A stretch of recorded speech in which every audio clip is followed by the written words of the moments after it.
இதில் பிரசங்கம் வேறையா, எவ்வளோ நேரம் வைக்க போகிறாரோ தெரியலையே. போய் காலை சாப்பாடு வேறு இன்னும் செய்யலை, மதிய சாப்பாடு வேறு செய்யணும். சில பேர் போய் காலை சாப்பாடு சாப்பிட்ணும், அப்புறம் எத்தனை மணிக்கு மதிய சாப்பாடு கொடுக்க போகிறாங்களே அப்படிலாம் சில பேர் நினைக்கலாம்.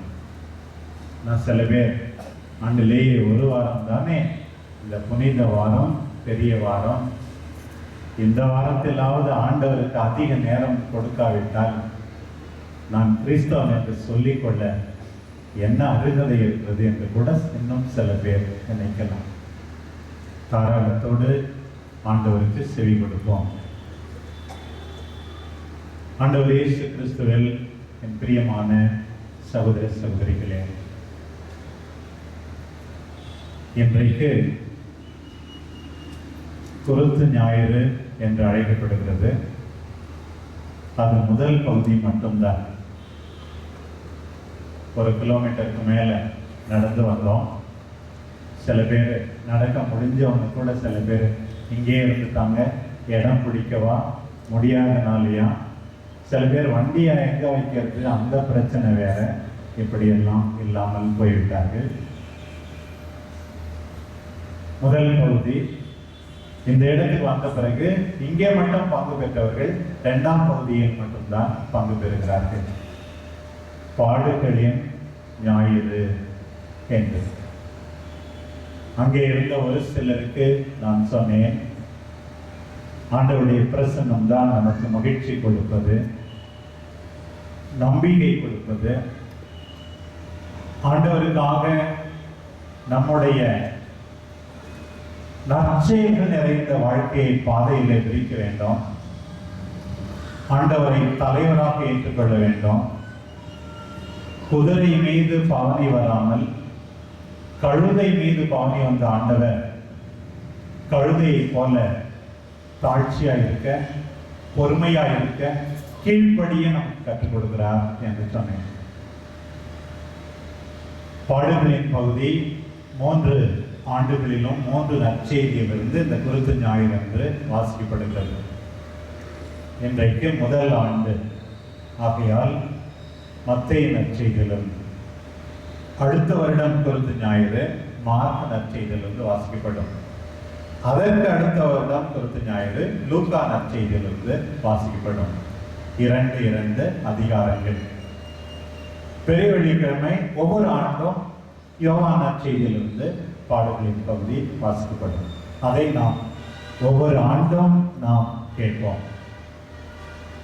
இந்த மத்தேயு நற்செய்தியிலிருந்து வாசிக்கப்பட்ட இந்த பாடல்களின் பகுதியிலிருந்து எத்தனையோ விஷயங்களை நாம் கற்றுக்கொள்ள வேண்டியிருக்கிறது.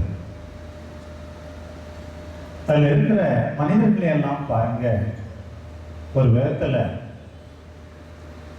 அவர்களை நாம் பிரதிபலித்துக் கொண்டேதான் இருக்கிறோம். பல்வேறு சூழ்நிலையில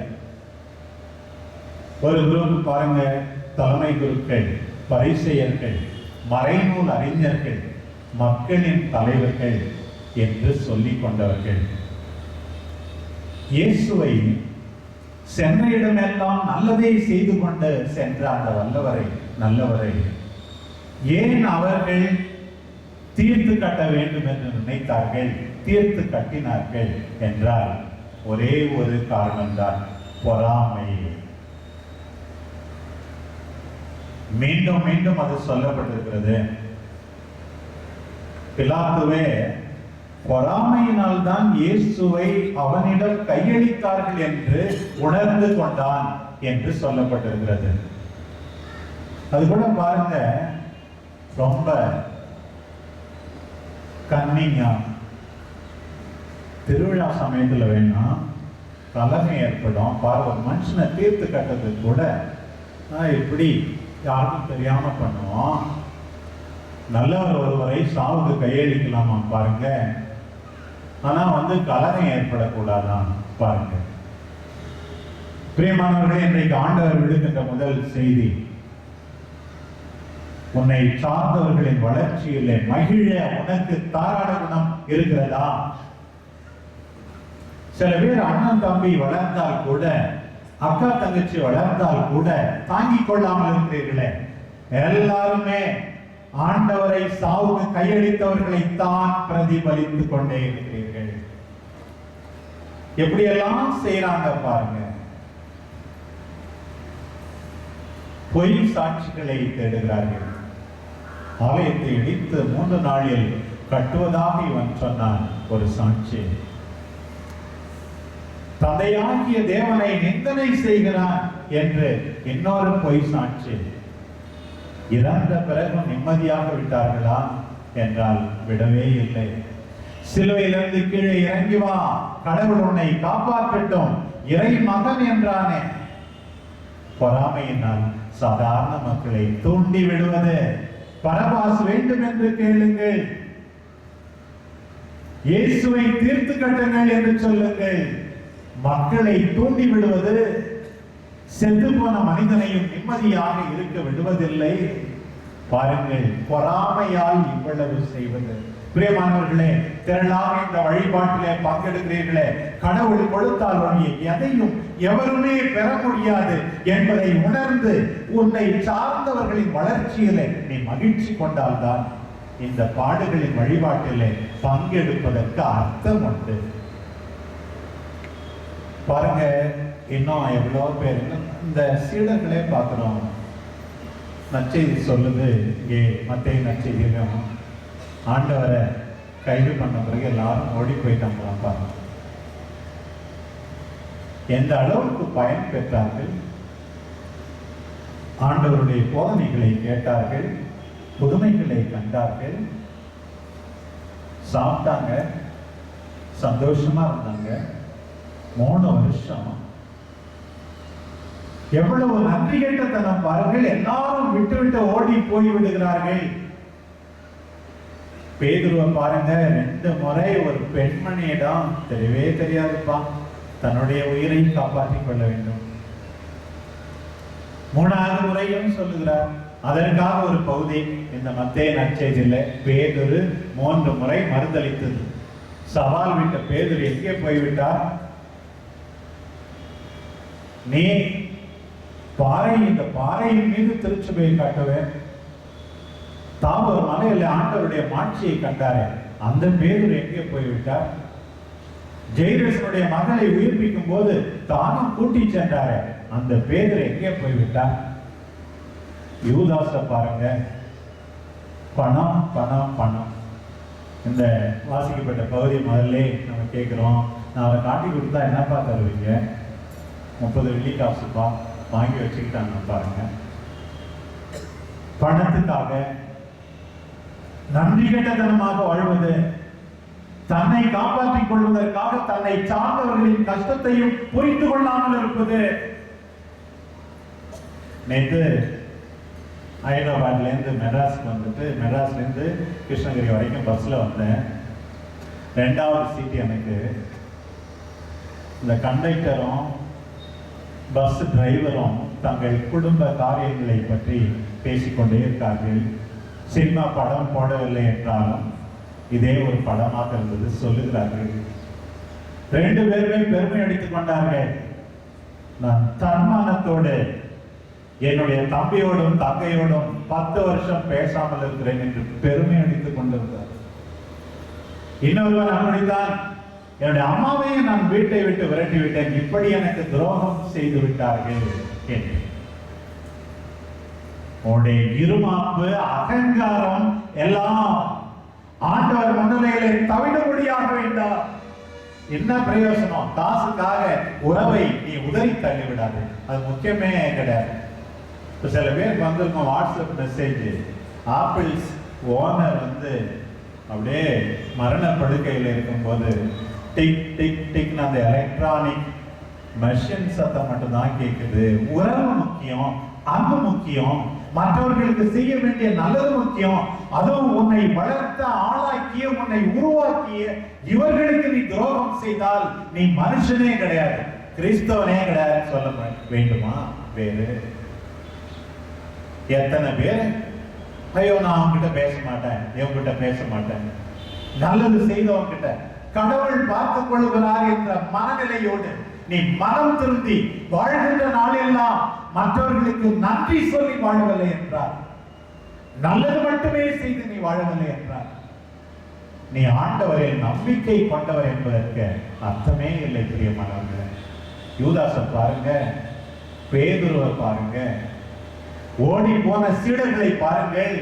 வயதான பெற்றோரை அவலமாக விட்டுவிட்டு ஓடி போகிற பிள்ளைகள் இருக்கிறார்கள். இன்றைக்கு பாவம். அந்த காலத்துல நீ ஸ்கூலுக்கு போன பக்கத்துல இருக்க ஸ்கூலுக்கு நடந்தே போக சொல்லுவாங்க. இன்னைக்கு பார்த்தா டெய்லி ப்ரீகேஜில இருந்து எல்கேஜில இருந்து நடந்து 7ஆம் கிளாஸ் படிக்கிறவங்க 8ஆம் கிளாஸ் படிக்கிறவங்க இப்படியெல்லாம் படிக்க வைக்கிறாங்க. அந்த பெற்றோரை விட்டு ஓடி போகிற பிள்ளைகள் இருக்கிறார்கள். இவர்களை பிரதிபலிக்கவா ஆண்டவரில் நம்பிக்கை வைக்கிறேன் என்று சொல்லிக் கொண்டிருக்கிறீர்கள். திணை துணை நன்றி செய்யலாம், பனை துணையாய் கொள்வர் பயன் தெரியும். என்னன்றி கொண்டால் ஓய்வுண்டா, ஓய்வில்லை செய்நன்றி கொண்ட மகனுக்கு. மற்றவங்க செய்த எதையுமே மறந்து விடாத. உனக்கு நல்லது செய்தவர்கள் யாரையும் ஒருபோதும் மறந்து விடாதே. இல்லை என்றால் இந்த சீடர்களை போலத்தான், பாடுகளினோட இந்த சீடர்கள் நடந்து கொண்டதை போலத்தான் நீ நடந்து கொண்டே இருக்கிறாய். பாருங்கள், இன்னும் பாருங்க, இன்னும் சில சாதாரணமானவர்கள் கூட ஆண்டவருக்கு துன்பத்தை வருவிக்கிறார்கள். பாருங்க, அந்த தலைமை குருவினுடைய வீட்டில் நம்ம பார்க்கிறோம், ஆண்டவர் அப்படியே குத்துறாங்க. மத்தேயு நற்செய்தி பிரகாரம் குத்து மேல குத்து, காரி துப்புறாங்க, காரி துப்புகிறார்கள், கன்னத்தில் அரைகிறார்கள். கண்களை மூட யார் ஒன்று அரைஞ்சா தீர்க்க தரிசனம் சொல்.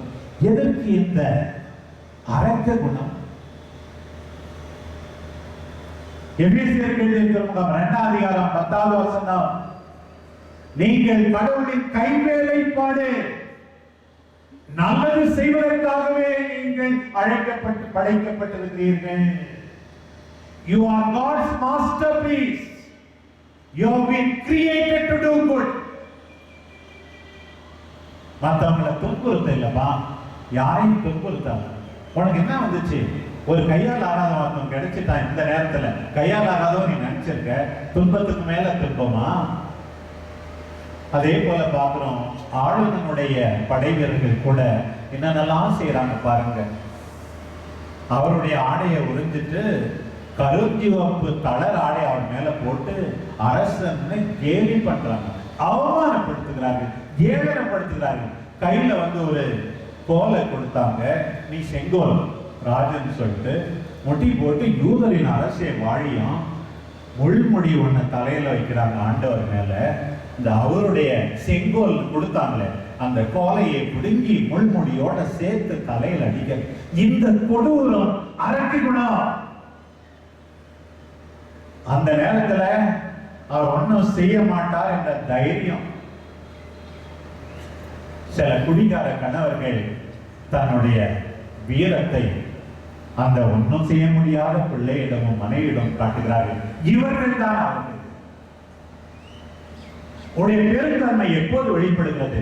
யாரால் உனக்கு எந்த தீங்கும் செய்ய முடியாதோ, ஒரு சில நேரத்தில் யாரால் உனக்கு எந்தவித நன்மையும் இல்லையோ, அவர்களை நீ எப்படி நடத்துகிறாயோ அதில் தான் நீ பெரியவன். கூட வேலை செய்யறவங்கிட்ட அவன் வாழை ஆட்ட முடியாது, உன்னுடைய அதிகாரியிடம் உன்னுடைய வாழை ஆட்ட முடியாது, உன் கீழ் இருப்பவர்களிடம் ஒண்ணுமே செய்ய முடியாதவங்க கிட்ட உன்னுடைய வீரத்தை காட்டுகிறாய். இதுதான் பாருங்கள், மனிதனிடம் எப்படி இந்த அரக்க குணம் ஒளிந்து கொண்டிருக்கிறது. நன்மையே செய்ய வேண்டும் உடைய பிள்ளைக்கு, உடைய கணவருக்கு, உடைய மனைவிக்கு, உன்னை சார்ந்தவர்களுக்கு, இயலாதவர்களுக்கு. ஒன்னும் செய்ய முடியாத மனுஷனை போட்டு போட்டு கொடுமைப்படுத்துறியே, அடிக்கிறியே, நாவால் அடிக்கிறாயே, திட்டுகிறாயே, காயப்படுத்துகிறாயே. ஆண்டவரை தானே செய்கிறாய். சின்னஞ்சிறிய இந்த சகோதர சகோதரிகளுக்கு, ஒன்னும் செய்ய முடியாத சகோதர சகோதரிகளுக்கு நீ செய்யும் போதெல்லாம் ஆண்டவரை தானே காயப்படுத்திக் கொண்டே இருக்கிறாய். பிரியமானவர்களே, ஆண்டவருக்கு கணக்கு கொடுக்க வேண்டும், கணக்கு கொடுக்க வேண்டும். லூக்கா 12 வாசிக்கிறோம், தலைவனுடைய விருப்பத்தை தெரியாமல் இருந்து நீ அப்படி செஞ்சுட்டா உனக்கு லைட்டா தான் அடி கிடைக்கும். ஆண்டவருடைய விருப்பம் எனக்கு தெரியும், என்ன செய்ய வேண்டும் என்று தெரியும், நல்லது செய்ய வேண்டும் என்று தெரியும். இவ்வளவு தெரிந்து கொண்டோம் மற்றவர்களுக்கு சாபமாக நீ இருந்தால் ஆண்டவர் உன்னை பலமாக அடிப்பார் என்பதை மறந்து விடாது. இன்னும் பார்க்கிறோம், எல்லாம் ஒன்றும் அப்படியே மோசமா இல்லை, நிறைய நல்லவங்களும் இருக்காங்க. இந்த 26ஆம் அதிகாரம் ஆரம்பிக்கும் போது இன்னைக்கு ஆக்சுவலா நம்ம அந்த பகுதி விடப்பட்டுள்ளது. இந்த கேட்க வேண்டிய பகுதியில் அந்த பெத்தனியிலேருந்து அந்த மரியா இருக்காங்களே, அவங்க வந்து ஒரு விலை உயர்ந்த படிகை சிமிழை கொண்டு வந்து ஆண்டவர் தலையில ஊத்துனாங்களாம். எவ்வளோ நாள் காசு சேர்த்து வச்சிருந்திருப்பான் அந்த அம்மா. கொஞ்சம் கொஞ்சமா ஏதோ நகை வாங்கலாம், ஒரு புது வீடு கட்டலாம், அப்படிலாம் கூட சேர்த்து வச்சிருந்திருக்கலாம். இருந்தாலும் இந்த மா மனிதருக்கு தெய்வத்துக்கு உரிய மரியாதை செய்ய வேண்டுமே என்ற வீட்டை பார்க்காமல், நகையை பார்க்காமல், மற்ற செலவுகளை பார்க்காமல் இந்த பெண் அந்த நறுமண தைலத்தை ஆண்டவரின் தலையில ஊற்றினார்களே. யூதாசுக்கு அதை பார்த்து வேற கோபம் வருது. ஆண்டவர் சொன்னார், அவளை ஏன் கடித்துக் கொள்கிறீர்கள்? இதை விற்று ஏழைகளுக்கு உதவி செய்திருக்கலாம் என்று நினைக்கிறாயா? பணத்தின் மீது ஆசை உள்ள நீ அப்படி நினைக்கிறாயா? நற்செய்தி அறிவிக்கப்படும் இடமெல்லாம் இவர் செய்த இந்த செயலும் அறிவிக்கப்படும். ஆண்டவருக்காக தாராளமாயிரு. அந்த பெண்ணை போல பாருங்க, ஆண்டவருக்காக தாராளமாயிரு. பாக்குறோம், அந்த பிலாத்துனுடைய மனைவி இருக்காங்களே, அந்த அம்மா கூட பரவாயில்ல. இங்கே எப்படி எப்படியோ மோசமான மனிதர்களுக்கு நேரத்துல அந்த கணவன்கிட்ட சொல்லி அனுப்புறாங்க, அந்த நீதிமான் காரியத்துல தலையிட வேண்டாம்பா. நான் அந்த மனுஷன் அப்பயும் கேட்கல, இவனுடைய ரத்த பழியில் எனக்கு பங்கு இல்லை என்று கைகளை கழுவினான். பங்கு இல்லாதது போல கைகளை கழுவிட்டால் போதுமா? தலையிட்டு நீதிமான்களை காப்பாற்ற வேண்டியது பொறுப்பில் உள்ளவர்களுடைய கடமை இல்லையா? தான் பொண்டாட்டிக்கு இருக்கிற புத்தி இந்த மனுஷனுக்கு இல்லையே, அவனுக்கு இருந்த தைரியம் இந்த மனிதனுக்கு இல்லையே, பதவி இருக்கு, என்ன பிரயோசனம்?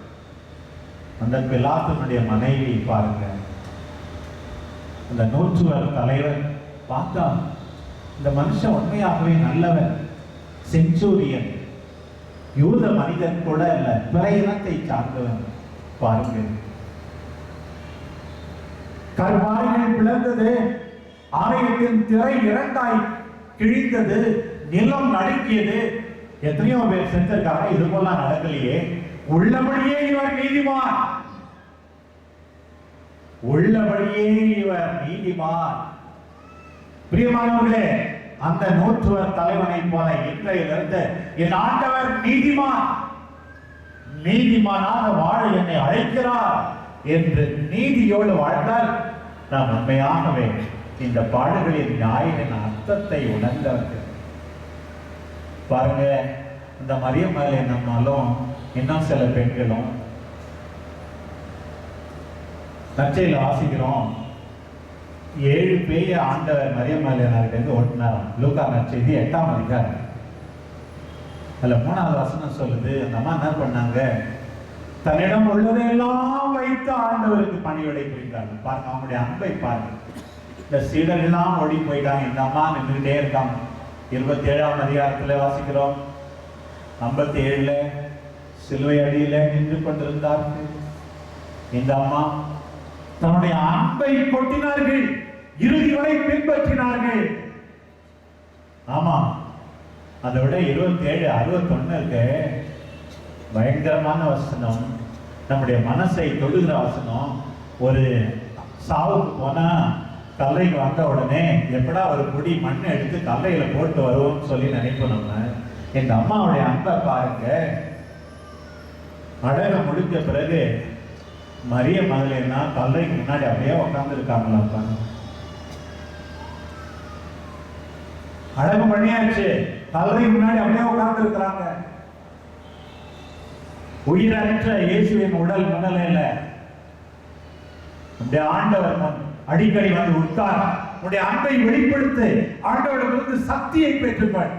பாருங்க, அந்த அரிமத்தையா ஒரு சூசையை பாருங்க, எப்படிப்பட்ட மனுஷன். மெல்லிய துணியில ஆண்டவருடைய உடலை பொறுத்துக்கிறாராம். தனக்குன்னு வெட்டின கல்லறப்பா அந்த கல்லறையில் அடக்கம் பண்றாராம். தைரியமா போய் பிலாத்துக்கிட்ட உத்தரவும் வாங்குறாராம். இந்த நல்ல மனசு உனக்கு இருக்கக்கூடாதா? நான் எப்ப சாப்பிட பரவாயில்ல, எனக்கு வெட்டின கல்ற இவருக்கு நல்லது செய்ய வேண்டும், நன்றி காட்ட வேண்டாம். என்னுடைய பணம் எல்லாம் குப்பை, ஆண்டவருக்காக நான் என்னுடைய கல்லறையை கொடுப்பேன், என்னுடைய பொருட்களை கொடுப்பேன். இந்த நல்ல மனிதரை பார்க்க எல்லாத்த விட நம்ம ஆண்டவர் இயேசு அதிகமா பேசவே இல்லை. நற்செய்தி வாசிக்கும் போதே பார்ப்போம், சாமியாருடைய பங்கு, இயேசுனுடைய பங்கு ரொம்ப குறைவு, ஒண்ணுமே பேசல. அந்த தலைமை குரு வீட்டில் உடனே ஒன்று சொன்னார், திருப்பி திருப்பி மௌனமா தான் இருந்தார். திருப்பி நீ மெஸ்ஸியாவா ஆணையிட்டு சொல்லும் போது, தந்தையின் வலப்பக்கத்தில் வீற்றிருப்பதையும் வானமேகங்களில அவர் வருவதையும் காண்பீர்கள் சொன்னார் ஒரு வார்த்தை, அவ்வளவுதான்.